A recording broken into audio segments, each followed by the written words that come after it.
Greetings, fellow sojourners on planet Earth. Well, today the subject is Jesus was not a Christian. Jesus couldn't have been a Christian because Christianity is a highly developed religious system that came after the fact. Jesus died according to the text, and I will get into that on some other day, but the text has him dying in, I believe it's Jerusalem, sometime around 30 AD. That's Anno Domini to you kids in the public school that kind of like didn't learn that.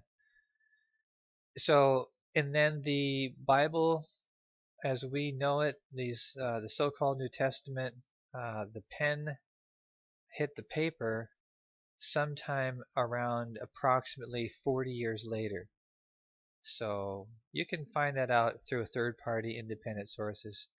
The point is that Jesus didn't write a book. He didn't create a religion. He didn't set out to create a religion.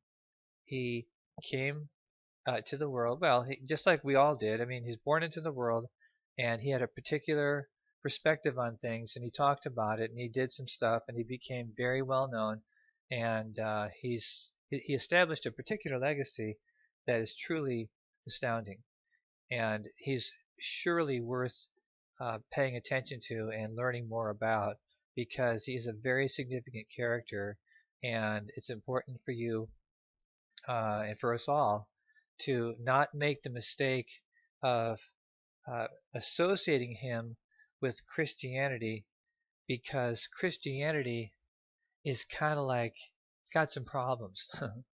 Doesn't have such a great track record.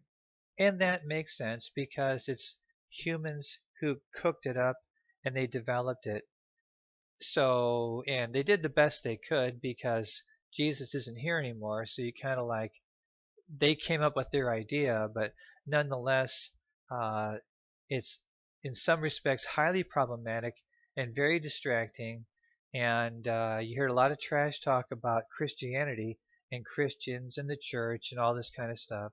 And then you see a lot of reaction against that for good and bad reasons. But what you pretty much never hear is direct, specific trash talk and negative talk about Jesus himself and what he has to say and what he had to say. So we'll talk about that on some other video. For the time being, your reading assignment, if you really care to learn about this stuff, is pick up the New Testament and read the first 4 books. That's Matthew, Mark, Luke, and John.